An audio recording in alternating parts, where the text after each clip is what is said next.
العظيم. أعوذ بالله السميع العليم من الشيطان اللعين الرجيم. بسم الله الرحمن الرحيم. الحمد لله الذي لا يبلغ مدحته القائلون ولا يحصي نعماءه العادون ولا يؤدي حقه المجتهدون.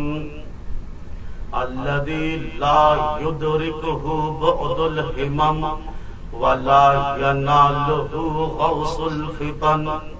الذي ليس لصفته حد محدود ولا نعت موجود ولا وقت معدود ولا أجل ممدود. فطر الخلائق بقدرته ونشر الرياح برحمته ووطد بالصخور ميدان أرضه.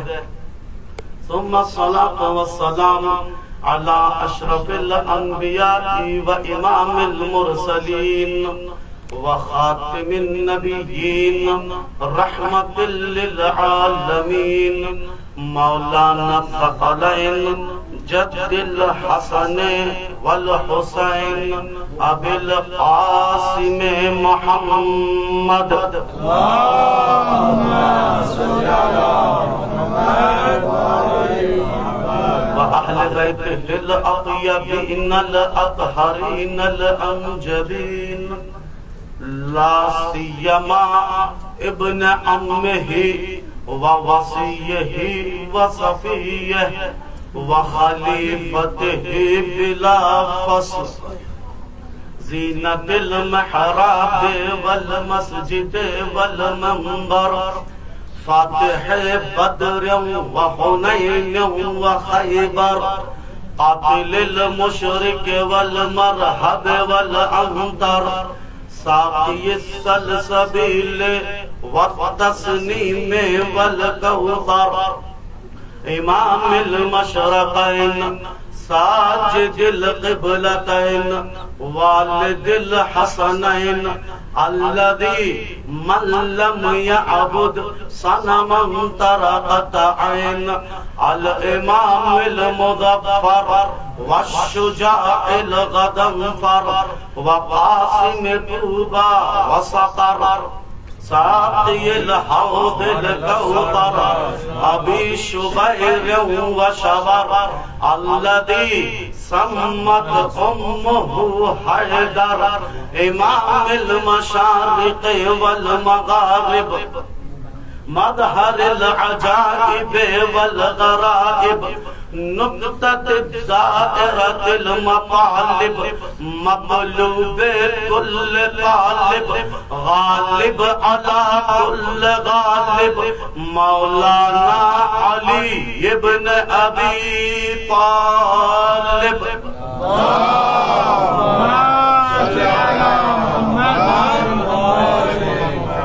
ولعن على أعدائهم أجمعين من يوم عداوته إلى يوم الدين. أما بعد فقد قالت زينب بنت علي بن أبي طالب عليهم السلام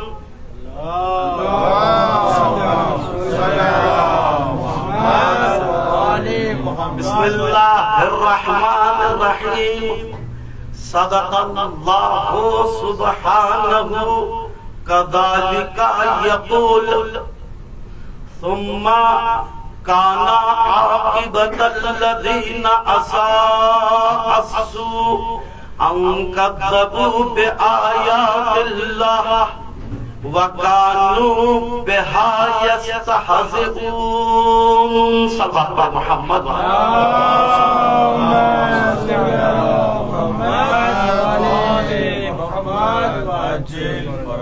عزیزان گرامی، بہرحال علماء کے درمیان گفتگو نہایت سنگین ہے، بالخصوص اس لیے کہ جتنی بھی تحقیق کر لیا جائے، فحص کر لیا جائے اور اوراق پلٹ کر آئے، تب بھی میرا اعتقاد یہ ہے علماء کے لیے تحصیل حاصل ہی ہے، اور اصول کا قاعدہ یہ ہے تحصیل حاصل محال ہے، تحصیل حاصل محال ہے۔ البتہ عنوان کو بدل دیا جائے کہ جسارت نہ ہو علماء کے درمیان، بس اصلاح کے لیے سبق سنانے کی غرض آپ کے حضور جسارت ہو رہی ہے۔ الغرض سن 61 ہجری سفر کا مہینہ، شام، دربار شام،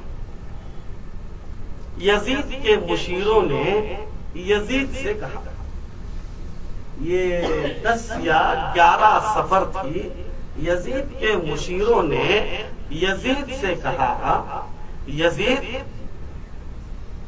جن کو تو قیدی سمجھ رہا ہے ان کو رہا کر، جن کو تو قیدی سمجھ رہا ہے ان کو رہا کر، اگر تیری حکومت کی شام میں شام نہ ہو جائے تو رہا کر۔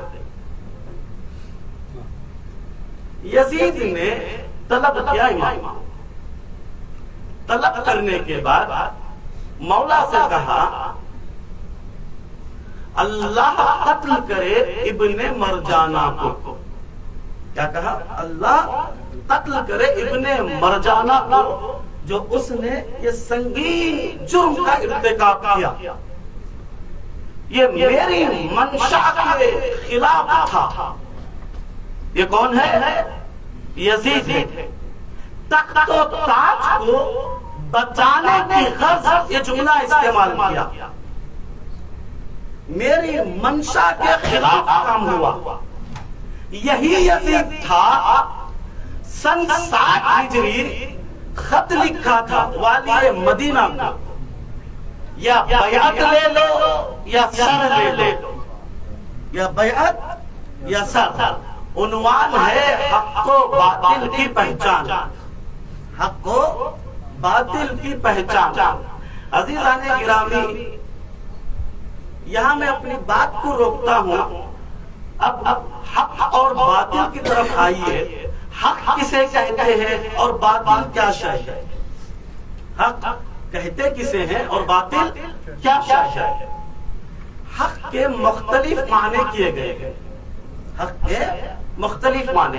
حق یعنی عدل، حق یعنی انصاف، حق یعنی کوئی بھی شے کا محقق ہونا، کسی بھی چیز کا وجود میں آ جانا، یہ حق ہے۔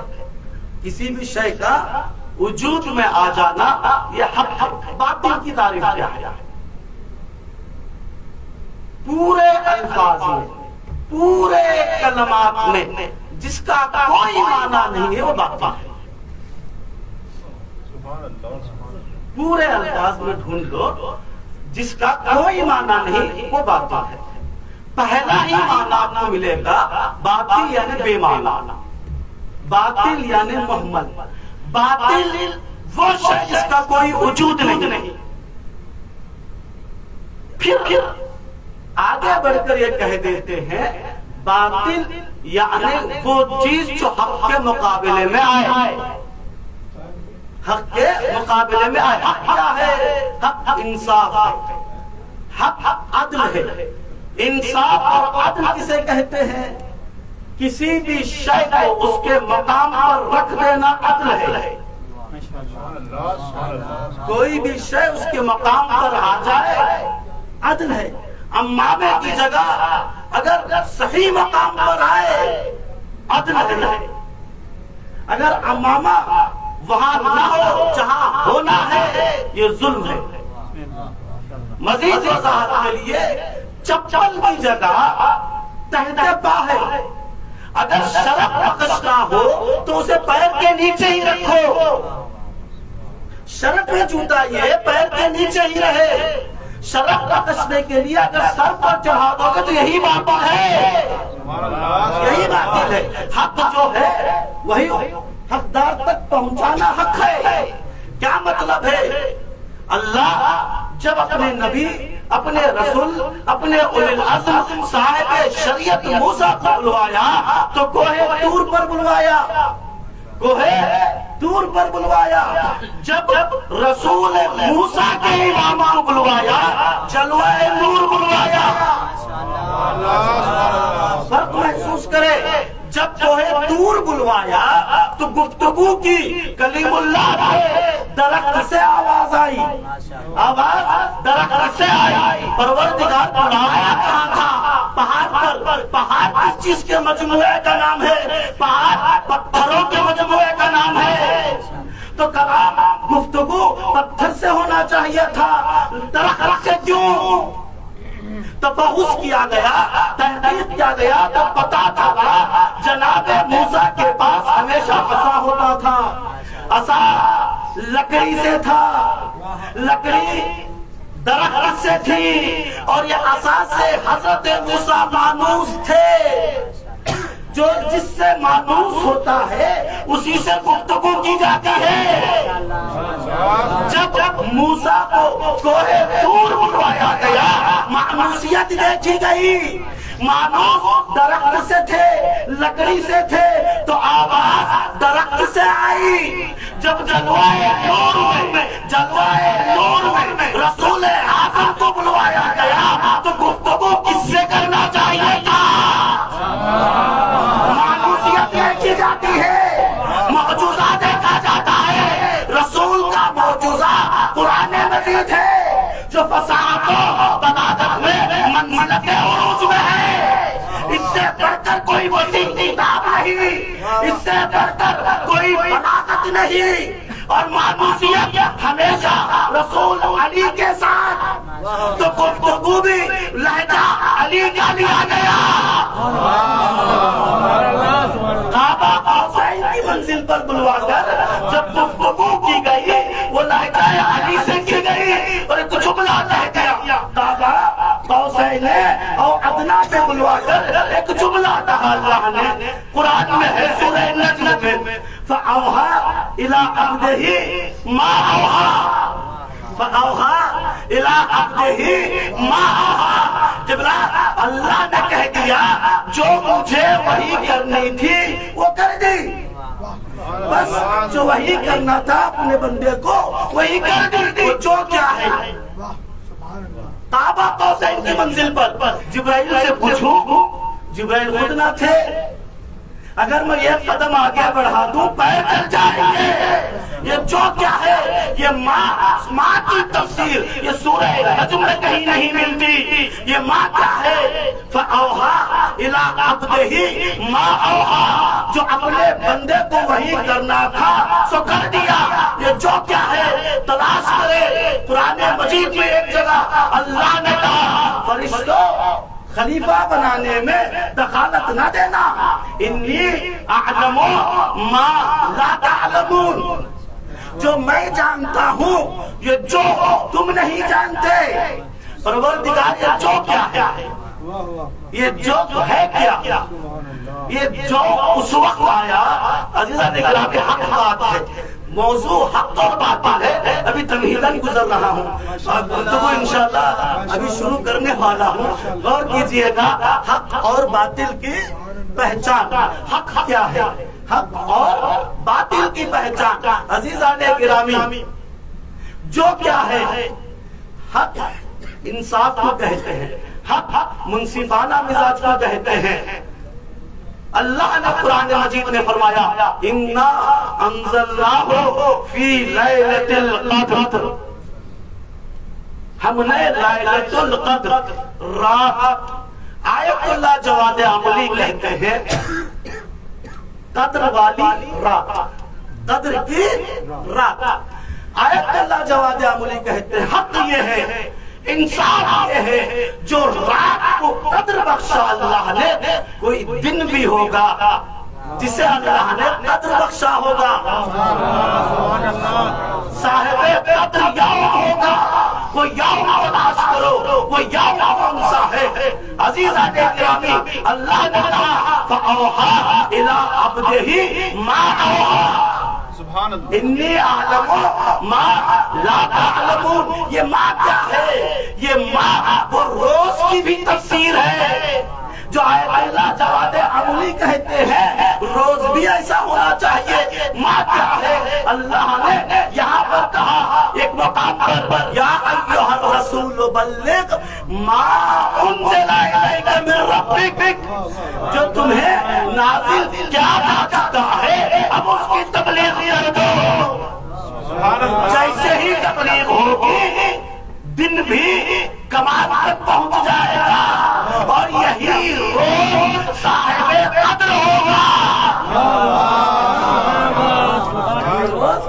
صاحب قدر ہوگا. آگے بڑھتے ہیں عزیزان گرامی. لیل اور یوم، عدل، حق. اب آئیے حق کی پہچان کیا ہے؟ حق کہتے کسے ہیں؟ مراحل ہیں حق و باطل کے پہچان. پہلا مرحلہ یہ ہے، میں اپنے گفتگو کو یہاں سے آغاز کر رہا ہوں. تھوڑا سا انشاءاللہ آپ بھی ساتھ دیں گے. طفل مکتب ہوں اور قریب آ جائیے گا. اشارے ہو رہے ہیں اور ممبر سے جتنا قریب ہوں گے.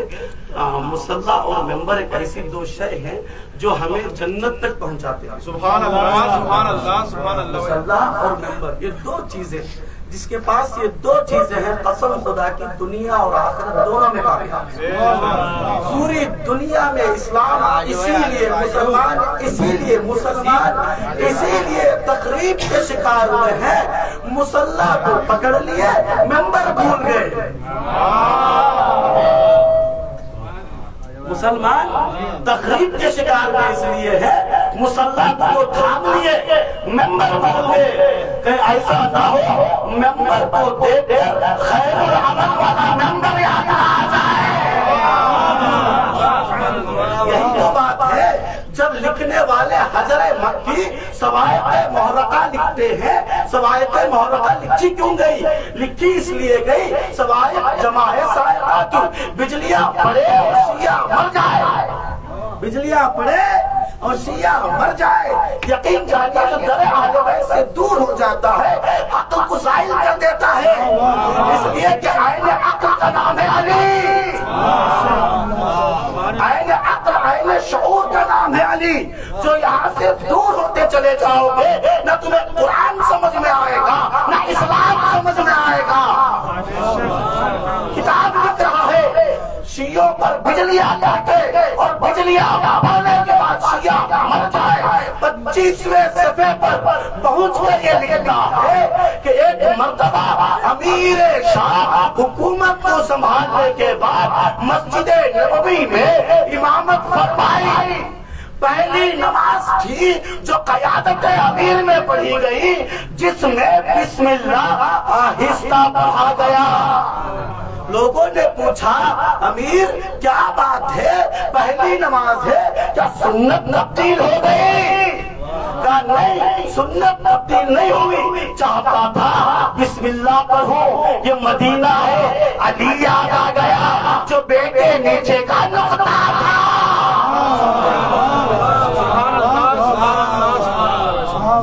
عزیزان گرامی پہلا مرحلہ پہچان حق و باطل کا، حق و باطل کی پہچان کا وہ یہ ہے کہ انسان کی فطرت میں اللہ نے حق کو ڈال دیا ہے، باطل کی شناخت کو ڈال دیا ہے.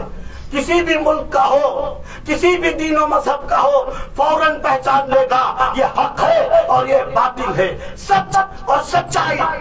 کوئی بھی دین والا، کسی بھی مذہب والا، کوئی بھی ملک والا، کسی بھی شہر والے، کسی کو بھی پوچھ لیجئے سچ اور سچائی سے نفرت ہے؟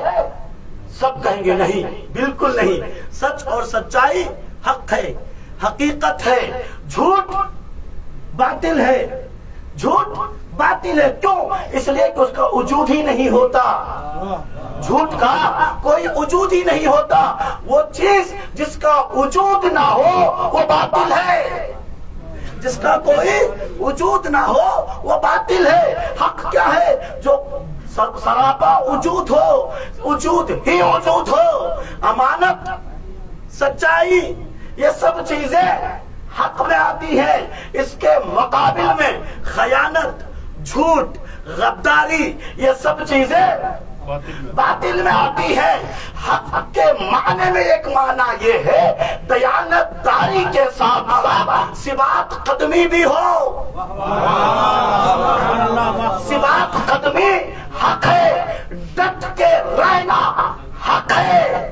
بات بات پر منحرف ہو جانا باطل کی نشانی ہے.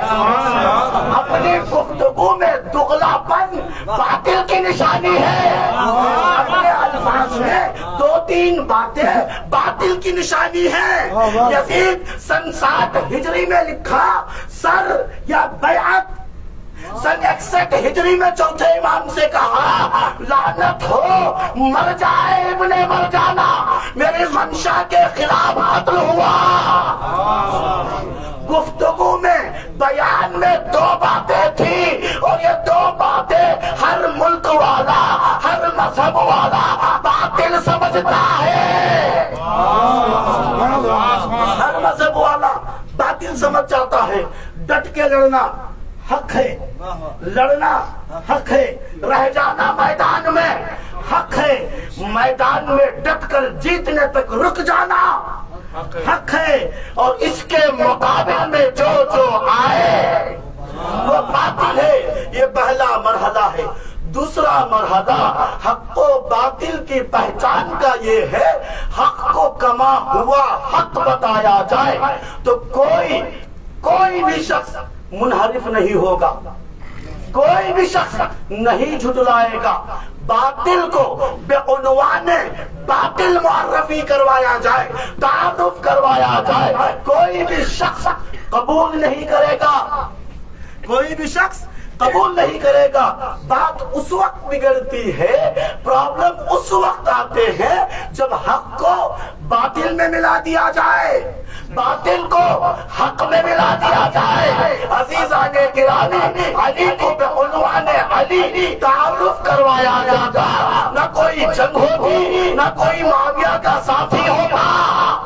بات یہ ہے معاویہ کو امام المصلین کہا گیا، علی کو بے نمازی کہا گیا. نتیجہ یہ ہوا جنگ جمل ہوئی، جنگ صفین ہوئی، جنگ نہروان ہوئی. اور عزیزان گرامی، حق کو حق میں رہنے دیتے، باطل کو باطل میں رہنے دیتے. بیعت یزید نہ ہوتی، قیادت حسین میں ہوتے. لیکن عزیزان گرامی، سن 60 ہجری میں اصحاب نے رخ بدل کر جب بیعت کی تو حوادث کربلا اور کوفہ اور شام رونما ہوئے. یہ حق اور باطل کے پہچان کا دوسرا مرحلہ ہے جہاں پر ملا دیا جائے. قرآن بار بار کہہ رہا ہے وَلَا تَلْبِسُوا الْحَقَّ بِالْبَاطِلِ. حق کو باطل میں نہ ملانا، باطل کو حق میں نہ ملانا. خطبہ نمبر 50 میں مولا کائنات نے سب سے بڑی آفت بتائی ہے حق کو باطل میں ملانا اور باطل کو حق میں ملانا. یہ کس کا کام تھا؟ یہودیوں کا کام تھا. یہ کس کا کام تھا؟ یہودیوں کا کام تھا. حق کو باطل میں ملانا، باطل کو حق میں ملانا. یہودی کون تھے؟ ایک زمانہ پہچانیے تاریخ میں، ایک زمانہ، وہ زمانہ جو یہودیوں کے لیے مثبت تھا، جیسا آج ہمارے لیے مثبت. ہم بھی انتظار کر رہے ہیں، یہودی بھی انتظار کیے.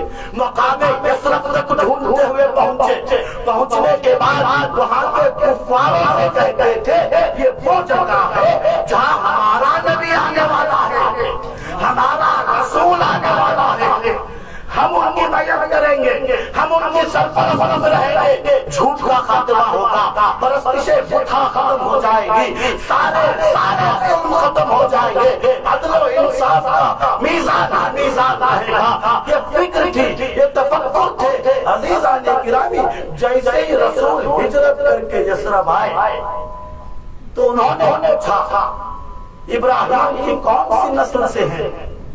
ابراہیم کی اسحاق والی نسل سے ہے یا اسماعیل والی نسل سے ہے؟ جیسے ہی پتا چلا اسماعیل والی نسل سے ہے فوراً کہہ دیا ہم نہیں مانیں گے، ہم نہیں مانیں گے۔ اللہ نے بار بار سمجھایا وَلَا تَلْبِسُوا الْحَقَّ بِالْبَاطِلِ، تم اپنے بچوں کو جو پہچانتے ہو اس سے بہتر تم جانتے ہو یہ میرا رسول ہے۔ علماء سے مخاطب ہو کر اللہ نے کہا بار بار رسول سمجھاؤ، رسول بتاؤ، انہیں بتاؤ حق کیا ہے، سمجھاؤ حق یہ ہے وَلَا تَلْبِسُوا الْحَقَّ بِالْبَاطِلِ، حق یہی ہے کہ جو حق ہے وہ حق رہنے دو۔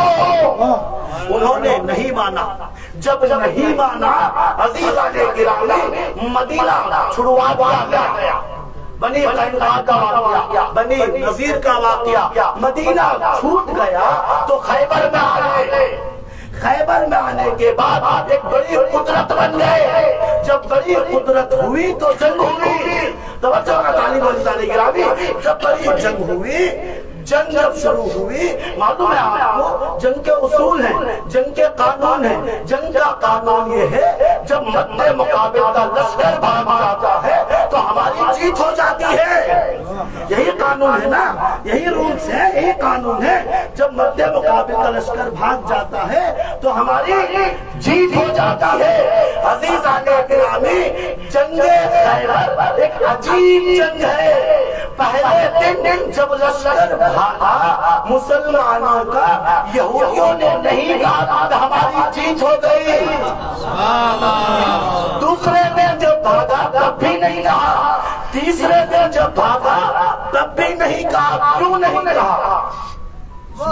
کیوں نہیں کہا؟ جی پانچویں دن بھی بھاگ گیا پھر بھی نہیں کہا۔ کیوں؟ اس لیے کہ یہودیوں کے یہاں لفظ 40، یہ 40واں دن لکیڑے ہے، 40واں دن گران قدر دن ہے، وہ ہمیشہ 40ویں دن کا انتظار کرتے تھے۔ کیوں؟ اس لیے کہ جب موسیٰ کو اللہ نے کوہ طور بلوایا تھا 30 دن کا وعدہ لیا تھا۔ کتنے دن کا؟ 30 دن کا وعدہ لیا تھا۔ جب 30واں دن ختم ہوا وَأَتْمَمْنَا بِعَشْرٍ، اللہ نے 10 دن اور بڑھا دیے۔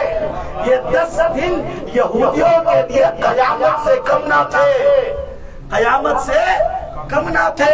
یہودی آپس میں بیٹھ کر ایک خدا بنا ڈالے، وہ 10 دن میں یہ خدا بنا ڈالے۔ 40واں دن تھا، جناب موسیٰ کی رجعت ہوئی، واپس آئے۔ جب جناب موسیٰ واپس آئے، منحرفین جو بت پرست ہو گئے تھے ان کا خاتمہ کیا۔ جب ان کا خاتمہ ہوا تو یہودیوں کے یہاں 40واں دن ایک مہم اور اہم دن کہلایا۔ وہ ہر جنگ میں 40 دن تک رہا کرتے تھے، ہر جگہ 40 دن کا انتظار کرتے تھے۔ عزیزان گرامی، یہاں پر مجھے یہ کہنے کا پورا حق ہے، اگر 40ویں دن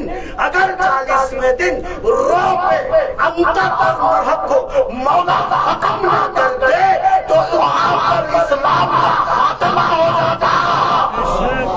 الفاظ کو بدل دوں، 40ویں دن اگر علی علم نہ اٹھاتے، پتھر پر نہ ڈالتے، مرحب و انتر کا خاتمہ نہ کر دیتے، اسلام پر یہود قابض ہو جاتے، یہود جیت جاتے۔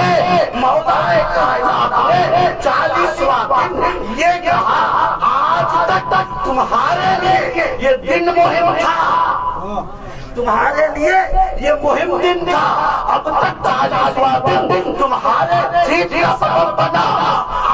آج خیبر میں 40واں دن تمہارے لیے نہیں، حق کے حق میں حق کی جیت کا دن ہوگا۔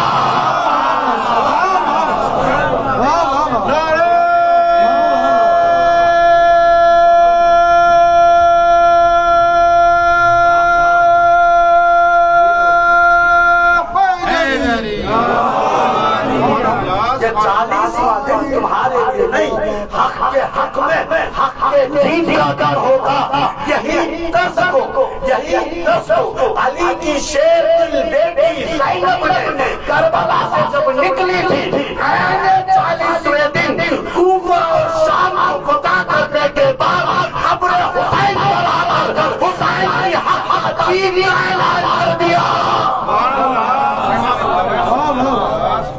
حسین کی جیت کا اعلان کر دیا.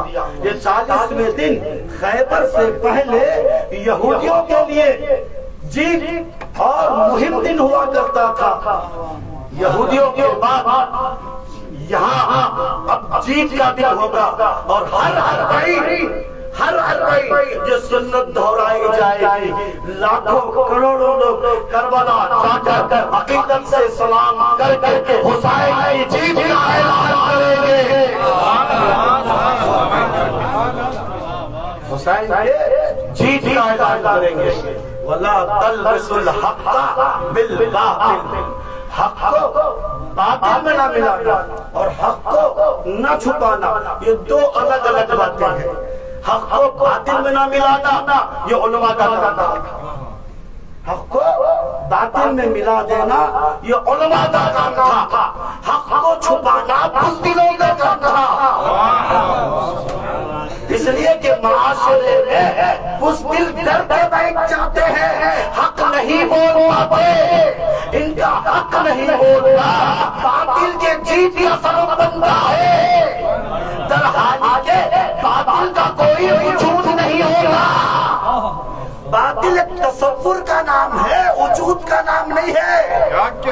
عزیزان گرامی، اللہ کا وجود ہے. شریک باری تصور میں ہو رہا ہے، وجود میں نہیں ہوگا. منطق میں مثالیں دی جاتی ہیں، وہ مثالوں کا کوئی مصداق نہیں ہے. قسم خدا کی قرآن میں لفظ شریک باری ہوگا لیکن وجود شریک باری نہیں ہے. اسی طرح تصور کر لو علی کے مقابلے میں کون تھا. عزیزان گرامی، جو بھی تھا ویسے ہی تھا جیسے اللہ کے مقابلے میں شریک باری ہو. اس لیے کہ رسول نے فرمایا یا علی مثلوں کا قل هو اللہ احد. اے علی تیری مثال قل هو اللہ احد جیسی ہے. جیسے اللہ ایک ہے ویسے تو بھی ایک ہے. ویسے تو بھی ایک ہے. عزیزان گرامی، حق ہے، یہی حق ہے. باطل کا کوئی وجود نہیں ہوتا. پوری دنیا میں یہی سسٹم ہے. پورے خلفاء کی تاریخ دیکھ لو. خلفاء کی تاریخ کے بعد بنی امیہ کی تاریخ اور بنی عباس کی تاریخ، یہ کھوکھلے دعوے میں کچھ نہ تھا ان کے پاس. نہ قدرت تھی نہ طاقت تھی. بس ہمارے یہاں تلبس الحق بالباطل تھا اور حق کو چھپانے والے تھے. اسی لیے کبھی حق باطل پر غلبہ نہیں پایا. کبھی باطل پر غلبہ نہیں پایا. اگر حق کو بولنے والے سامنے آ جاتے قسم خدا باطل میں رکنے کی طاقت نہیں ہے. مثال ایک دم سامنے ہے، واضح مثال ہے. واضح مثال ہے. دیکھیں حق کی بات کو حق والے ہی حق سمجھ میں ہے، وَإِلَّا حق کی بات کو حق والوں سے الگ کر دیا جائے ان کے سمجھ میں بھی نہیں آئے گا. اسلام بڑی قدرت کا نام ہے. لفظ اسلام بڑی قدرت کا نام ہے. ایک کے مقابلے 10 ہوتا ہے، ایک کے مقابلے 20 ہوتا ہے. بڑی قدرت کا نام ہے. مسلمان جب ڈٹ جاتے ہیں، جب تک جیت نہ ہو جائے پلٹتے نہیں ہیں. یہ حق ہے، یہ حق ہے. لیکن حق سے جب منحرف ہو جائیں گے مسلمان بھی ہو تب بھی باطل میں کہلائے گئے. 1967 میں 3 ملکوں نے اسرائیل سے جنگ کی. 3 ملکوں نے 1967 میں 3 ملکوں نے جنگ کی. 3 دن تک جنگ ہوئی. مصر کی، اردن کی، شام کی. 3 ملکوں نے. کس سے؟ اسرائیل وجود میں آیا تھا، چھوٹا تھا. مصر قدیمی تھا، شام بہت قدیمی تھا، اردن بڑا قدیمی ملک تھا. 3 دن جنگ چلی. باطل ایسی شے ہے صرف پروپیگنڈا ڈالتی ہے. باطل پروپیگنڈا ڈالنے والی شے کا نام ہے. جنگ صفین خطرناک ترین جنگ ہے. جنگ ایسی تھی ابھی اعلان ہونے والا تھا, حق کی فتح تھا, قرآن نیزوں پہ چڑھایا گیا. یہ باطل کے پروپیگنڈے تھے, یہ باطل کے پروپیگنڈے تھے. یہ پروپیگنڈوں کو مولا نے کہا یہ قرآن کی عبارتیں ہیں, روح قرآن یہاں ہے, روح قرآن یہاں ہے. آئے لوگوں نے کہا یا رسول اللہ, یا ابن عم رسول اللہ, اے رسول کے چچا کے بیٹے, معاملہ گیا. اشعث نے اپنے خاندان والوں سے کہہ دیا واپس ہو جاؤ, واپس ہو جاؤ. جنگ عزیزان گرامی, اگر تمہیں حق کا ساتھ نہیں دینا ہے ٹھیک ہے واپس چلے جاؤ, ٹھیک ہے واپس چلے جاؤ. اشعث نے اپنے لوگوں سے کہا واپس بھی نہیں جانا ہے, پھر کیا جانا ہے, علی کو لڑنے بھی نہیں دینا ہے, علی کو لڑنے بھی نہیں دینا ہے. تلبس الحق بالباطل, بڑی مصداق ہے یہاں, حق کو باطل میں ملا دیا گیا. اور روح حق, حقیقت حق, محبت حق, وجود حق خاموش رہی. معلوم ہے حق بمعنی وجود ہے. یہاں پر لوگوں کے یہاں, علماء کے یہاں اختلاف ہے کون سے وجود کو حق کہتے ہیں. ذالک بأن اللہ هو الحق, وجود پروردگار ہی حق ہے. یہ ایک مسئلہ ہے. دوسرا مسئلہ ہمارا وجود کا کیا ہوا. ہم جو وجود ہیں, وجود بے ما ہوا موجود, فلسفے میں ہے وجود ہے. لفظ وجود کی حد تک ہم ہیں, گرچہ ممکن الوجود ہو ہے کہ یہ وجود بھی وہی حق والا وجود ہے. کیا کہنا سمجھ میں نہیں آیا تو قرآن نے ایک جگہ کہا اللہ حق ہے, پھر ایک جگہ کہا شیطان تو کیوں سجدہ نہیں کرتا, استکبرتا ام کنتا من العالین. شیطان کیا تجھے تیرے تکبر نے روکا ہے یا تیرے خیال نے روکا ہے کہ تو عالمین میں سے ہو گیا. یعنی اس جگہ پر وجود پروردگار, وجود آدم کے علاوہ کوئی وجود تھا جن پر سجدہ نہ تھا, جن پر سجدہ نہ تھا. بالتحقیق وہ وجود بھی وجود الحق ہے. سبحان اللہ, سبحان اللہ. وہ وجود بھی وجود حق ہے. سمجھ میں نہیں آتا حق کیا ہے تو عزیزان گرامی وجود واجب الوجود ہی حق ہے. اسی لیے پروردگار نے فطرت انسانی میں وجود پروردگار کا تعلق پیدا کیا. پھر نبی سے کہا اے نبی ان کو خدا یاد دلوانا ہے, پہچانوانا نہیں ہے. اللہ پہچانوانا نہیں, اللہ کو یاد دلوانا ہے. میری گفتگو اپنے معلوم کس حد تک آگے بڑھ رہی ہے, میں نے کہا جیسے چاہے سنے, میں اپنے معلومات کو آگے بڑھا رہا ہوں.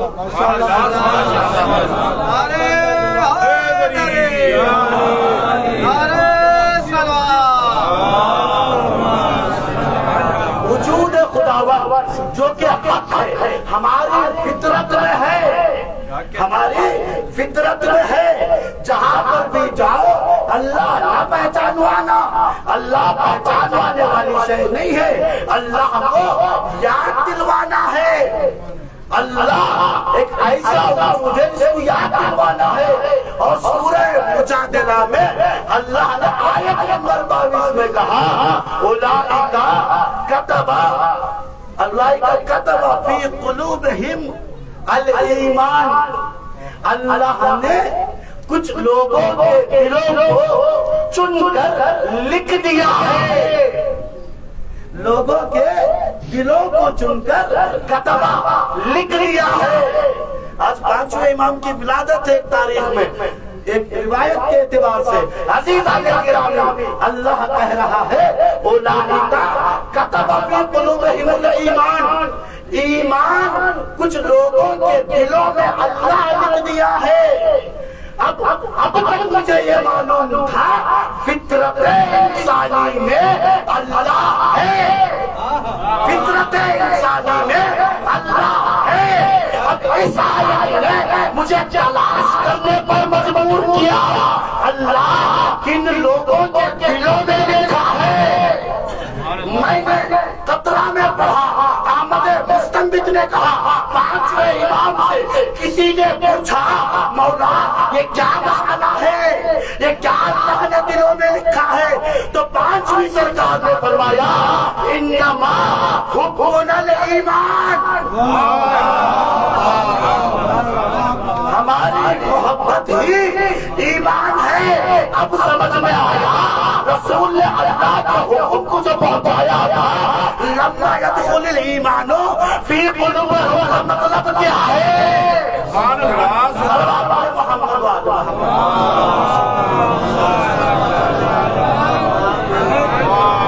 عزیزان گرامی، کیا کہنا؟ بات کو آگے بڑھاؤں، حق کے پہچان کے مراحل ہیں۔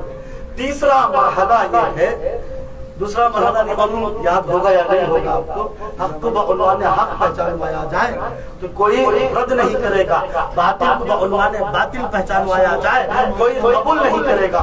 تیسرا مرحلہ حق کو باطل کے پہچاننا یہ ہے۔ وقت ختم ہو رہا ہے، سر یہ آخری مرحلہ بیان کروں، اگر آپ ساتھ دیں گے اور کچھ مراحل۔ تیسرا مرحلہ یہ ہے کہ حق کو پہچانوانے میں، حق کو بتانے میں مشکل ہوتی ہے، مزاحمت کا شکار ہونا پڑتا ہے، زحمت کرنا پڑتا ہے، لیکن منوانے میں کوئی مشکل نہیں ہوتی، کیا کہنا؟ منوانے میں کوئی مشکل نہیں ہوتی۔ باطل کو پہچانوانا بھی مشکل ہے، منوانا بھی مشکل ہے۔ باطل ایک ایسی شے ہے، بتانا بھی مشکل، منوانا بھی مشکل۔ مثال سے واضح کر دوں، اگر میں دن کے 4 بجے فصل تابستان میں قبلہ ندیم صاحب کے گھر چلے جاؤں، گفتگو کرتے کرتے سو جاؤں میرے زمین میں، اور اٹھوں اٹھنے کے بعد کہوں حضور اسنیپ کروا دیجئے گھر جانا ہے، حضور نے کہا بھائی کہاں جاؤ گے، رات کا سناٹا ہے۔ اگر میں کہوں ابھی 4 بجے تو سویا ہوا تھا، بڑی مشکل سے آدھا گھنٹہ سویا ہوں گا تو مجھے جانا ہے گھر، حضور رات کے 12 بج رہے ہیں، نہیں بھائی میں تو ابھی سویا ہوں۔ اب انہیں یہ حق پہچانوانے کے لیے، حق بتانے کے لیے تھوڑی زحمت کرنی پڑے گی، کھڑکی کھولنی پڑے گی۔ اگر سورج کے شعاع نہیں آئے تو میں سمجھ لوں گا رات ہے۔ زحمت حق کو بتانے کی جاتی ہے، حق کو منوانے کی نہیں کی جاتی، حق کو منوانے کی نہیں کی جاتی۔ عزیزان گرامی، جناب اول کے زمانے میں شامات فتح ہوئے، سن 13 ہجری تھی، سن 60 ہجری تک معاویہ کا بڑا بھائی یزید، پھر چھوٹا بھائی معاویہ، اردن اور شامات میں بڑی حکومت کی، حکومت کی رسول کے رشتہ دار ہم، اسلام یعنی ہم یعنی اسلام یعنی یہ اتنا سمجھا دیا، حضور جنگ کو جا رہے ہیں، روز چہارشنبہ آتا ہے، راستے میں جمعہ پڑے گا تو جمعے کی نماز کا کیا ہوگا؟ تمہاری قیادت کہاں نصیب ہوگی؟ اذان دو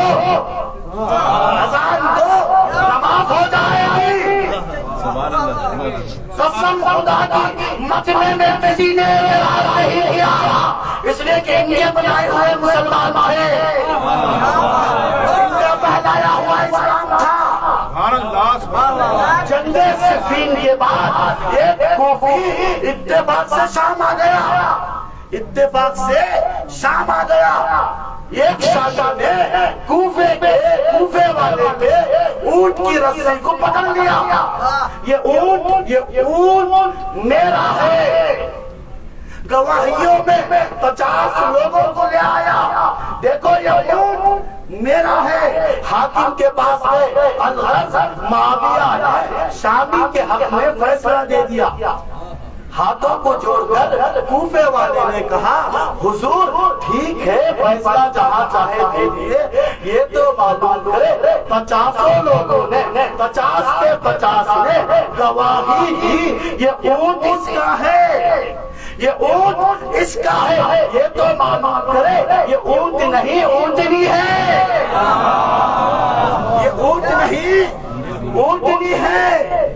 معاویہ الغرض فیصلہ سنانے کے بعد جب چلے گئے کوفی بھی جانے لگا. معاویہ نے کہا رک جا, قریب آ, کہاں جا رہا ہے؟ حضور اب اونٹ چلا گیا, پتہ نہیں کیا کیا جائے گا, میں کوفہ جا رہا ہوں. کہا جاؤ, میں روکوں گا نہیں, میں روکوں گا نہیں, جاؤ. ہاں ایک بات علی تک پہنچا دو, یہ بات علی تک پہنچا دو. ایسے لوگ جو اونٹ اور اونٹنی میں فرق پیدا نہ کر سکے, 1 لاکھ میرے پاس ہے, 1 لاکھ میرے پاس ہے. اپنے فوج کی, اپنے باشندوں کی جہالت اور فخر کرنے والے کو معاویہ کہتے ہیں. اور یہ جہالت کا کوئی وجود نہیں ہوگا, جیسے باطل کا کوئی وجود نہیں ہوگا. عزیزان گرامی, جہالت کا مترادف باطل ہے, باطل کا مترادف جہالت ہے. جہاں جہالت ہو وہاں باطل ہوتی ہے. سبحان اللہ, سبحان اللہ. اونٹ اور اونٹنی میں فرق نہ ہو. ایسے لوگ, ان کا پہلایا ہوا اسلام کتنے سال, 13 ہجری سے 7 ہجری تک, تقریباً 47 سال. کتنے سال؟ 47 سال تک اپنا اسلام پہلوایا. 47 سال کا مطلب کیا ہے معلوم ہے؟ بچہ بالغ ہوتا ہے, شعور حاصل کرتا ہے 12-15 سال میں. 12-15 سال سے 60 سال میں, یعنی 47 کا مطلب 60 سال, یعنی پورے 60 سال تک یہ پہلایا گیا, یہ بتایا گیا, اپنے اسلام کی معرفی کی گئی. ادھر مولا حسین سن 60 ہجری 2 لشکر کو آمادہ کیے, 2 لشکر کو آمادہ کیے. ایک لشکر کا اختتام منتہا مقام کربلا ہے, دوسرے لشکر کا مقام شام ہے. کیوں کربلا اور کیوں دوسرے لشکر کا مقام شام؟ اس لیے کربلا میں اگر میں شہید ہو جاؤں, کوفے والے پوچھیں گے رسول کا نواسا تھا کیوں شہید کیا گیا. مکے والے پوچھیں گے رسول کا نواسا تھا کیوں شہید کر دیا گیا. عزیزان ایمان, سارے حجاز والے سوال کریں گے, شام والے نہیں پوچھیں گے. کیوں؟ اس لیے کہ شام میں اسلام جو پہلایا تھا وہ ان کی طرف سے تھا, وہ ان کی طرف سے تھا. عزیزان گرامی, حق تو یہی ہے, حق کو پہچانواؤ. تھوڑی سی زحمت ہوگی, تھوڑی سی تکلیف ہوگی, لیکن منوانے میں کوئی پرابلم نہیں ہوگی, کوئی تکلیف نہیں ہوگی. باطل ایک شے ایسی ہے, پہچانوانے میں بھی آفت ہے, اذیت ہے, اور منوانا بھی مشکل ہے. اگر کوئی شخص میرے پاس آئے, آنے کے بعد کہے کہ مولانا اگر حمامہ ہو سفید تو دے دو, میں ان سے کہوں بھائی میں سیاح ہوں, میرے پاس کالا ہی ہوتا ہے, کہ نہیں دے دو. اگر میں مرنگ ہوں, چال کروں, آ جاؤ میرے پاس ہو, تو سب سے پہلے مجھے کچھ چال کھیلنا ہوگا, مرنگی کرنا ہوگا. سمجھ رہے, چال, یہ مرنگی بڑی عجیب شے ہے. جب مولا صادق کے پاس ایک بندہ آیا, آنے کے بعد کہا حضور عقل کیا ہے؟ مولا نے کہا عقل هو الحق. عقل کیا ہے؟ حق ہے. حق کیا ہے؟ عقل ہے. مولا معاویہ کے پاس بھی تو عقل تھی. مولا نے کہا وہ عقل نہیں تھی, دل کا نرا, وہ ایک نرنگ تھی, وہ ایک عجیب چالاک تھی. حق کے عقل یہ ہے کہ وہ جنت تک پہنچائے. سبحان اللہ, سبحان اللہ, سبحان اللہ. حق کے عقل یہ ہے کہ تمہیں حق جو ہے وہاں تک لے جائے. حق کہنا, اگر حق تک نہ پہنچائے تو وہ عقل نہیں ہے، وہ ایک گمراہی ہے جو بات ہی کہلاتی ہے۔ اگر کوئی سفید امامہ کے خاکہ میرے پاس آئے تو میں کیا کروں گا؟ پہلے چشمہ امارت کروں گا، جو کالے کو سفید دکھا، پھر پہناؤں گا۔ جب وہ پہنے گا میرے امامے کو سفید دیکھے گا، پھر لے جائے گا، کب تک وہ امامے کو سفید دیکھے گا؟ معلوم ہے اس کام کو کہتے ہیں پردہ ڈالنا، اس کام کو کہتے ہیں پردہ ڈالنا۔ کیسے؟ رسول کی زوجہ بیعت مولا کائنات کے بعد مکے میں طواف کر رہی تھی، طلحہ و زبیر پہنچے، تمہارا جو اختصاصی بجٹ تھا اب وہ ختم ہو گیا۔ کیا ہوا؟ علی کی بیعت ہو گئی۔ کیا کرے؟ قیادت المسلمین کرو۔ کیا کرو؟ قیادت المسلمین کرو۔ تو کیا کرے؟ بیٹھ جاؤ اونٹنی میں۔ تو کیسے بیٹھے؟ کہا بھائی بولاؤ عسکر والی سواری لاؤ۔ جیسے ہی لفظ استعمال ہوا عسکر والی سواری، فوراً امی کو یاد آیا، رسول نے کہا تھا۔ عزیزان گرامی، یاد ہے آپ کو؟ کوئی بھی شے، کوئی بھی چیز آپ کو کہہ دی جائے نا، بات میں آپ کے ذہن سے وہ چیز جاتی نہیں ہے، بلکہ نئے چیزوں کو دیکھتے ہی وہ چیز غافل ہو جاتی ہے، ذہن سے ختم نہیں ہوتی۔ مثال کے طور پر طلاب زیادہ ہے، اگر ہم گھر سے نکلے، بچے نے کہہ دیا بابا فلاں والا کھلونا لے کر آؤ، میں آ جاؤں مدرسے، آپ چلے گئے پڑھنے میں، پڑھانے میں، مباحثے میں، بحث میں، نہ بچہ یاد رہا نہ بچے کی فرمائش۔ جیسے ہی واپس ہوئے، گاڑی لے کر چلے، ایک جگہ پر رکے تو کیا دیکھا؟ کوئی چیز وہی کھلونا بیچ رہا ہے، تو یاد آ گیا، بچہ بھی یاد آیا، بچے کی فرمائش بھی یاد آئی، اور جناب کو حضرت رسول بھی یاد آ گئے، رسول کی فرمائش بھی یاد آ گئی۔ اب میں سوار نہ ہونے کی، میں سوار نہیں ہوں گی، کیوں؟ عسکر والی سواری ہے۔ حضرت طلحہ و زبیر نے کہا بدل دو۔ کہا بھائی ہمارے پاس اس کے علاوہ کوئی اونٹنی نہیں ہے۔ کہا بدل دو کا مطلب یہ اس کے کپڑے اتار کے کپڑے چینج کر دو۔ مہمت چینج کی، کپڑے بدل دیے گئے، سواری حاضر ہوئی۔ کہا کیا ہے؟ کہا یہ والی سواری نہیں ہے۔ عزیزان گرامی، سوار ہوئی، پہنچتے گئے، آواز کتوں کی آئی، کتوں کی آواز آئی۔ مجھے ہوا تو نہیں ہے، ہوا تو نہیں ہے، دور سے کسی نے سن لیا حضور اعلیٰ یہ ہے ہی ہوا ہے۔ پریشان طلحہ زبیر یہ کیا کر دیا؟ کیا ہوا؟ کہ ہوا دکھائی دے رہا ہے، کتے بھونک رہے ہیں، کیا ہوا؟ رسول کی حدیث یاد آ گئی۔ پھر 50 لوگوں کو خریدا گیا گواہی دینے کے لیے، ہوا بہت پہلے جا چکا ہے۔ یہ جو کام کیے ہیں وہاں پر کپڑے چینج کر کے، یہاں پر پیسوں میں خرید کر گواہیاں دلوا کر، اسی کو کہتے ہیں پردہ ڈالنا۔ کبھی کپڑے کا پردہ ڈالا گیا، کبھی پیسوں کا پردہ ڈالا گیا۔ یہی پردے جو ڈالے جاتے ہیں یہ پردے جہالت کے ہوتے ہیں، در حقیقت حق یہ ہے وہ عسکر والی ہی سواری تھی، وہ مقام حوا ہی تھا، لیکن پردے ڈالے گئے۔ یہی پردے یہاں پر بھی ڈالے گئے تھے، شامات میں ہزاروں رقم کے پردے تھے، عجیب عجیب پردے تھے، ایسے پردے تھے۔ والد شام سے لشکر ہوا، ایک ضعیف 7 سالہ کھڑے ہو کر کہتا ہے شکر ہے پروردگار کا، تمہارے والد کو قتل کر کے اللہ نے زمین سے فساد کو ختم کر دیا۔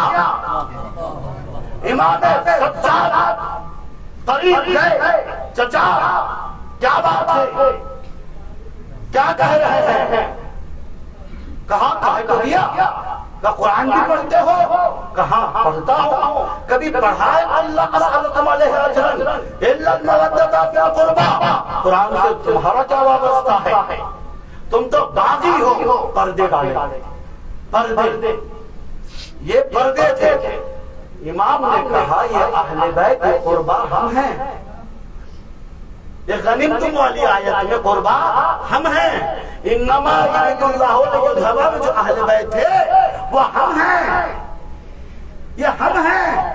جیسے ہی یہ لفظ، یہ کلام، یہ گفتگو ضعیف نے سنا متحیر ہو گیا. ایک پردہ ہٹا. جب پردے ہٹے دربار کی طرف دیکھا. دیکھنے کے بعد کہا اے یزید تجھ پر بھی لعنت ہو، جو تیرے والی ذکر رکھے اس پر بھی لعنت ہو.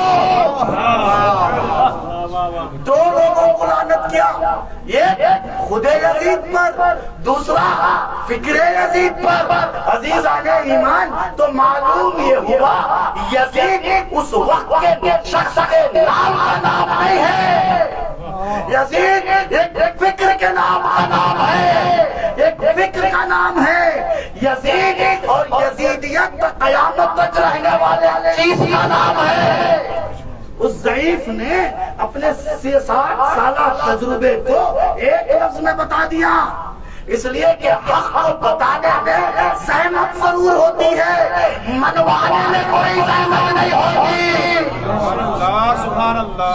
حق کو منوانے میں کوئی زحمت نہیں ہوتی. کتنے سال کا پردہ تھا؟ 60 سال کا. ایک بچہ 15 سال کا 60 سال کا ہو جاتا ہے.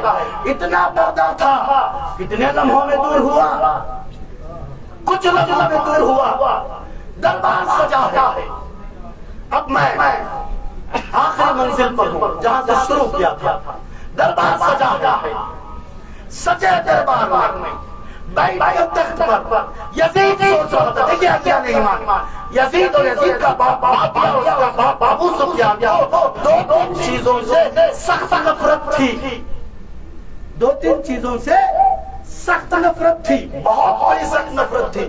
ایک نام محمد سے، دوسرا نام علی سے، تیسرا معاویہ کو، خصوصاً حضرت معاویہ کو سب سے زیادہ نفرت اذان سے تھی. اذان سے تھی. کیوں؟ اس لیے کہ ایک مرتبہ مولا نے خط لکھا تھا میرے پاس اب بھی وہ تلوار ہے جس سے میں نے تیرے فلاں رشتہ دار، تیرے فلاں تمہارا تھا. تو معاویہ نے خط پڑھنے کے بعد دم کرتے ہوئے کہا تھا یہ علی آواز اذان کو سن کر آیا تھا. جب تک اذان باقی ہے، اس کا پورا جملہ کہہ رہا ہوں، جب تک آزاد ہے، نام محمد باقی ہے، تب تک ٹھنڈی سانسیں نہیں لوں گا. تب تک ٹھنڈی سانسیں نہیں لوں گا. دربار میں یزید یہ سوچ رہا تھا اب ان چیزوں کا خاتمہ. دربار میں یزید سوچ رہا تھا ان چیزوں کا خاتمہ ہو گیا. نام محمد کا، نام علی کا، آزاد کا خاتمہ ہو گیا. سوچتے ہوئے بیٹھا تھا، مست تھا. جیسے ہی والد کاروان ہوا، والد دربار ہوا، اسیروں کے بیچ 2 مردوں کو دیکھا. دیکھتے ہوئے پوچھا یہ کون ہے؟ یہ کون ہے؟ بتانے والے نے بتایا ایک علی ہے، دوسرا علی کا بیٹا محمد ہے. سوچ رہا تھا نشے سے قتل کر دوں گا، خاتمہ ہو جائے گا. علی بھی دربار آ گئے، محمد بھی دربار آ گئے. وقت تھوڑا بات رہا، آواز دے دی مؤذن کہاں ہے، آواز دے دو. جس کا خاتمہ کرنا چاہ رہا تھا دربار میں وہ سب کچھ دیکھ لیا. جب دربار میں دیکھ لیا، معلوم ہے بزدلوں کا ایک کام ہے، جنگوں میں بزدلوں کا ایک کام ہے. جب بزدل اوج بخس میں آ جاتے ہیں، میں اختتام کی منزل پر ہوں، جب بزدل اوج بخس میں آتے ہیں تو جنگ تو نہیں کرتے، تلوار چلانے کا ہنر نہیں ہوتا. معلوم ہے کیا کرتے ہیں؟ وہ کرتے یہ ہیں دشمن کے میتوں پر جا کر اپنا بدلہ لیتے ہیں، دشمن کے میتوں پر جا کر اپنا بدلہ لیتے ہیں۔ زندہ مثال اس وقت یہ ہے یزید کی دادا ہندا،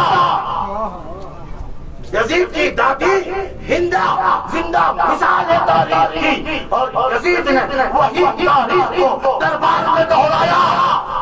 جب دیکھا ان سے نہیں لڑ پاؤں گا، نہیں جیت پاؤں گا، سر حسین منگوا کر، سر حسین رکھ کر مشروب لکڑی اٹھا کر کھیلنے لگا۔ اس وقت مولا کائنات کی شیر کی بیٹی جب یہ دیکھی، تین جملے میں یزید کے یہ ساری چیزوں کا خاتمہ ڈالا۔ پہلے کہا حمد ہو پروردگار کی فصاحت و بلاغت کا، دوسرا جملہ دیکھیے جس میں نام بھی ہو گئی، اپنا تعارف بھی ہو گیا۔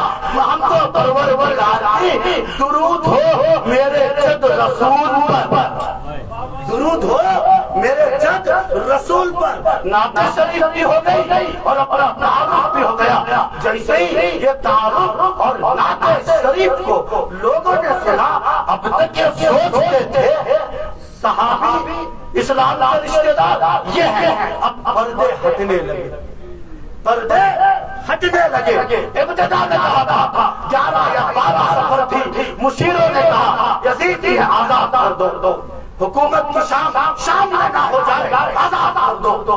کب تھا آزاد؟ تم آزاد 7 سال کا پردہ 7-8 دن میں ہٹا دیا۔ جیسے ہی پردہ ہٹا، مشیروں نے کہا خبردار آزاد کرنا، شام کے باہر جانے نہ دینا، قریب آ جائیے، متصل ہو جائیے، قریب آ جائیے، جگہ بہت ہے اور 15-20 لوگ آ سکتے ہیں۔ صلوات و سلام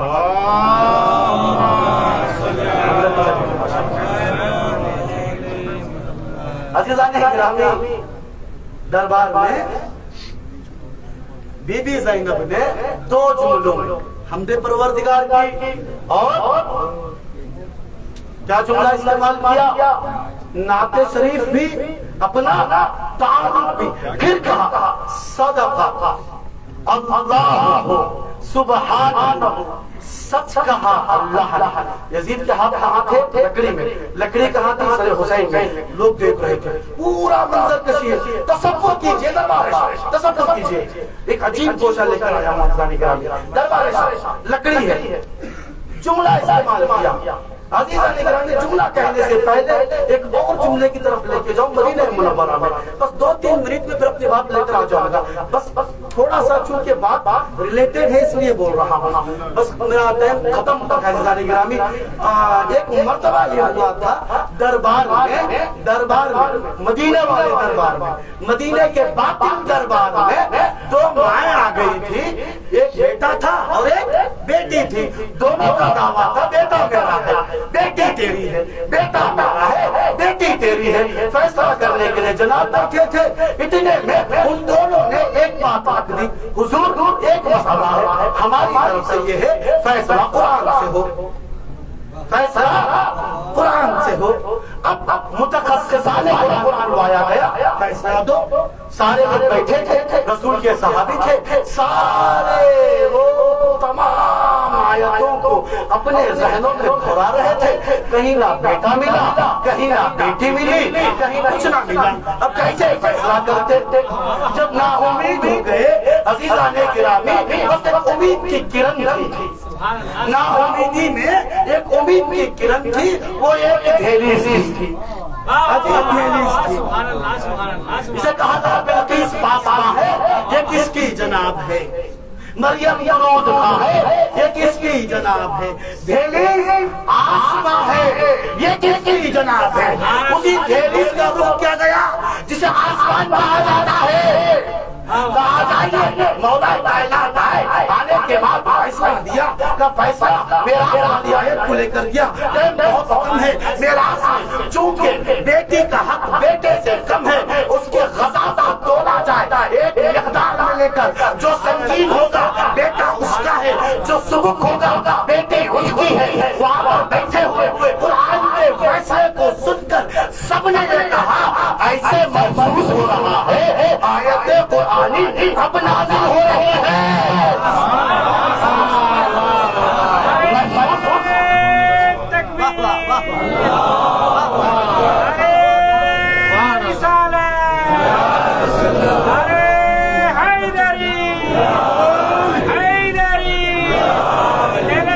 دشمنوں پر لانے یزید لانے محمد ایسے محسوس ہو رہا ہے گویا آیت اب نازل ہو رہی ہے. یہی علی کی بیٹی ایک فیصلہ دربار میں کر رہی تھی. بی بی زینب نے کہا پروردگار نے سچ کہا, اللہ نے سچ کہا کہ تم پھر کیا عاقبت الذین, ان لوگوں کی عاقبت جو برے ہیں. کیا عاقبت ہے؟ برے ہیں. کیا عاقبت ہے؟ یہی عاقبت ہے آیات پروردگار کو جھٹلاتے ہیں. آیات پروردگار کو سارے لوگ بیٹھے ہوئے تھے اب تک سوچ رہے تھے آیات سے مراد قرآن مجید کی تحریر شدہ آیات ہے. آیات سے مراد قرآن مجید کی تحریر شدہ آیتیں ہیں. سورہ انفال میں مومن کی نشانی بتاتے ہوئے اللہ کہہ رہا ہے اذا تلیت علیہم آیاتہ زادتہم ایمانا. جیسے ہی مومنین کو آیات کی تلاوت سنایا جاتا ہے ایمان میں اضافہ ہوتا ہے. اللہ نے نہیں کہا آیات و کتابیں ہی بلکہ یہ کہا آیات تو معلوم یہ ہوا اللہ کی آیات یعنی قرآن مجید کی آیات نہیں ہے. قرآن مجید کی آیتیں ہوتی تو تلاوت قرآن کرنے والے پر قرآن لعنتیں نہ پڑتا. یہاں پر اللہ کی آیت یہ پڑھ کر زینب نے بتایا آیات پروردگار کی توہین کرنا سب سے بڑا جرم ہے. تو اہل دربار والے سمجھ گئے, پردے ہٹے, سمجھ گئے کر کیا رہے ہیں. وہاں پر زینب نے حقائق ایک سے ایک کھولے. سبحان اللہ سبحان اللہ. پھر سید سجاد سے کہا گیا تم آزاد جا سکتے ہو. بیمار کربلا نے کہا ٹھیک ہے ہمیں جانا ہی ہے تو ایک کام کر ہمارا لوٹا ہوا سامان دے دے. ہمارا لوٹا ہوا سامان دے دے. نہیں معلوم لوٹا ہوا سامان کون کہاں کہاں لے گیا, کہاں کہاں ہے خبر نہیں ہے. کہ نہیں سامان جو لوٹا ہے وہ دے دے. 700 کرسی نشین تھے, پردے مانے ہو رہے تھے حقائق کے ابراز میں, ابراز حقائق میں مانے ہو رہے تھے. کہا لوٹا ہوا سامان ہے وہ دے دے. کہا سامان ہے. سید سجاد نے کہا تیرے وہ لوٹے ہوئے سامان میں یہ ایک عظیم شے ہے. کیا ہے کہ عظیم شے جس کی قیمت بنی امیہ نہیں چکا سکتی, نہ تمہارا تخت و تاج چکا سکتا ہے. اے سید سجاد بتاؤ وہ شے کیا ہے. سید سجاد نے کہا بنت رسول کے ہاتھ سے سلا ہوا کرتا. بنت رسول کے ہاتھ سے سلا ہوا کرتا ہے. جیسے ہی لوگوں نے یہ سنا بنت رسول اور ان کے ہاتھوں سے سلا ہوا کرتا, لوگ پوچھ بیٹھے یہ کس کے ہاتھ سے کون سا کرتا. سید سجاد نے بتایا وہ کرتا تھا عصر عاشور میرا بابا حسین جسے زیب بن کیا ہوا اشعیاء کے درمیان ہزاروں حکم یزید ہوا. کرتا حاضر کیا جائے اللہ اکبر. ہزاروں کرتا لایا گیا. 700 کرسی نشین تھے, کرتا سامنے تھا. سید سجاد نے کرتے کو لیا, آنکھوں سے لگایا. اب کرتا نہ تھا, خون سے رنگین تھا. ہزاروں جگہ جگہ پھٹا ہوا کرتا تھا. اللہ کو کوئی خبر دے. پوچھنے والوں نے پوچھا یہ کرتا کیسے بچا ہے, یہ کس کا کرتا ہے. سید سجاد نے بتایا ارے تیروں سے چھلی کرتا بنا دے سوائے نبی سید الشہداء سچی سرکار سے حدیث ہے مولا صادق فرماتے ہیں مولا حسین انہو ینظر الی من ابکی مولا حسین دیکھتے ہیں ان کے غم میں کون رو رہا ہے پھر دعائیں استغفار کرتے ہیں پھر اپنے بابا سے سوال کرتے ہیں اپنے ماما سے سوال کرتے ہیں اماں بابا ان لوگوں کو ان میرے عزاداروں اپنی دعاؤں میں یاد رکھنا عزاداروں یہ کرتا جیسے ہی سید سجاد اپنے ہاتھوں میں لیے اور ہوئے آئے بی بی زینب کے پاس بی بی زینب نے وہ کرتے کو لیا اپنے آنکھوں سے لگایا عزاداروں جیسے یہ اسرا کا قافلہ مدینے واپس آیا مدینہ جیسے ہی آیا زینب نے کہا مسجد نبوی خالی کرواؤ علی کی بیٹی رسول کے قبر کی زیارت کرنا چاہتی ہے عزاداروں جیسے ہی مسجد خالی ہوئی ابھی علی کی بیٹی گئی وہ کرتا اٹھایا قبر رسول پر ڈال دیا آواز آئی بیٹی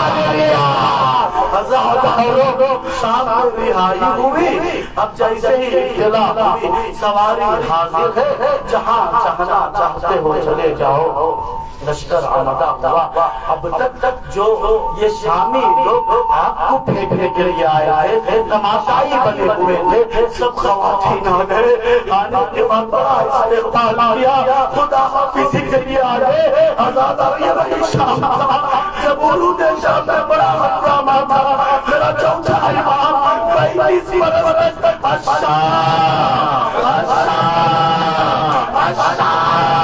عزادہ بن حال نے پوچھا تھا نا مولا شہادت تو میرا ہے یہ بار اتنا گریہ کیا کر رہے ہو بار تم نے انصاف نہیں کیا شہادت میری میرا ہے کٹ جانا میری میرا ہے بتاؤ وہ شام کا دربار وہ شام کا بازار جہاں مردہ فروش میں مرے جایا جاتا تھا وہاں ہماری 4 سالہ سکینہ وہ خواتین کیا کر گیا کیا یہ کچی بھی بیچنے لائے ہو عزاداروں کیا یہ کچی بھی بیچنے لائے ہو پوچھنے والوں نے جب یہ پوچھا زینب آگے بڑھی کیا کہہ رہی ہے نہیں میں دیکھ رہی ہوں یہ بچی بہت مظلومہ دکھائی دیتی ہے بڑی پیاسی معلوم ہوتی ہے میں کچھ پانی لاتی ہوں میں کچھ کھانا لے کر آتا ہوں عزاداروں پوری تاریخ اس رائے کوفہ اور شام میں یہ ضرور ملا پانی آیا ہے یہ کہیں نہ ملا پانی سیر ہو کر سکینہ نے دیا عزاداروں یہ کہیں نہ ملا البتہ یہ ضرور ملا ہے خدیجہ نے بھی سے پوچھا بھی اماں بیٹھ کر نماز کس لیے بیٹا کھانا پانی اتنا نہ پاتا ہے اس راہ میں ہاتھ دے نہیں ہوں اب بدن میں وہ طاقت نہ ہے جو کھڑے ہو کر نماز پڑھ سکوں عزاداروں شام کے بازار میں کھانا پانی آ گیا یہ بچے کو کھانا اور پانی دے دیا جائے کچھ میرے سوالات ہیں میرے سوال ہے ہم بنی ہاشم سے کوئی منت نہیں چاہیے بتا سوال کیا ہے کا سوال یہ ہے یتیم بچی ہے 4 سالہ بچی ہے اب بچی کے سامنے عجیب سوال عجیب دعا ہے اب میرا سوال ہے کہ دعا کر دو میرے بچے اس یتیمہ سے یتیم نہ ہو اب مجھے نہیں معلوم یہ 4 سالہ بچے پر کیا گزری ہوگی جب کہا گیا ایسے یتیم آنا ہو. دوسرا سوال کیا ہے کہ میرا سرتاج دور ہے صحیح سلامت لوٹ آئے. تیسرا کیا ہے کہ دعا کرنا مدینے چلے جاؤ. زینب تو میرے شاہ ظلم ایک جگہ مدینہ والا. ارے مجھے بھی بتا مدینہ جا کر کیا کرو رے؟ کہ مدینہ اپنے عاشق کے گلی لے جاؤ گے. اپنے گلی کا نام سنا تب عاشق ہو جائی ہو. رب بڑے بازار میں حبشی غلام خریدو فروش ہو رہے ہیں. وہاں کہیں ہمارے شہزادہ کا نام لیا جاتا ہے. ارے بتا تو دے کیا نام ہے؟ خبردار دوبارہ نہ پوچھنا. ہزارداروں سے نہیں سوال لیا. اگر وہی شہزادی تیرے روبرو ہو کیا پہچانیں گے؟ ارے کیا ہو سکتا ہے کوئی معلومہ سامنے ہو شاید نہ پہچانے اپنے باتوں کو ہٹایا. ارے پہچان میں ہی وہ زینب ہوں ایک تیرے شہزادے ہیں. ہزارداروں میں ملے تیار ہو گئی. آپ چلے جاؤ تم آزاد ہو جہاں جانا ہے. ایک مرتبہ زینب باہر آئی. آپ نے کیا دیکھا؟ محملوں کو مخملوں سے سجایا گیا ہے. زینب نے کہا اے بیٹا سجاد آؤ. اجعلھا سودا یہ محملوں کو کالے کپڑوں سے مزین کرے. مخمل کے کپڑے اتار دے. اس لیے کہ میں بتاؤں دنیا والوں کو میں حسین کی آزادار ہوں. بس ایک روایت آزاداروں ختم زینب ہے. جب کا ہوا سامان آیا لٹے ہوئے سامان میں چادر آئی. ہر ایک نے اپنی اپنی چادر میں ایک چھوٹی سی چادر آئی. رباب کے چادر کو سنبھالا. دوڑتی ہوئی ننھے نور کے پاس آئی. ارے سب تیار ہے واپس جانا ہے. نہیں رباب دکھائی نہیں دیتی. ارے ننھے نور کے پاس آئے. کیا دیکھا؟ قبر کو گولی مار رہی ہے. نابین آ جائیے شہزادی جس کو زیادہ تمنا تھی وہ چادر یہاں ہے پڑھنے والی نہ ہے. آزادی کی اسے زیادہ تمنا وطن جانے کے زیادہ شوق. اللہ لعنت اللہ پر قوم الظالمین. سيعلم الذين ظلموا أي منقلب ينقلبون. بار اللہ پروردگار مالک مجھے واسطہ ہی خیر کا مالک مجھے واسطہ محمد و آل محمد کی عظمت کا ہمارے گناہ نے کبائر و صغائر اندر گزر فرما. پالنے والے پروردگار ہمارے مرحومین کی مغفرت فرما. جہاں جہاں بھی شیعہ حیدر کرار ہیں ان کی جان جان کی عزت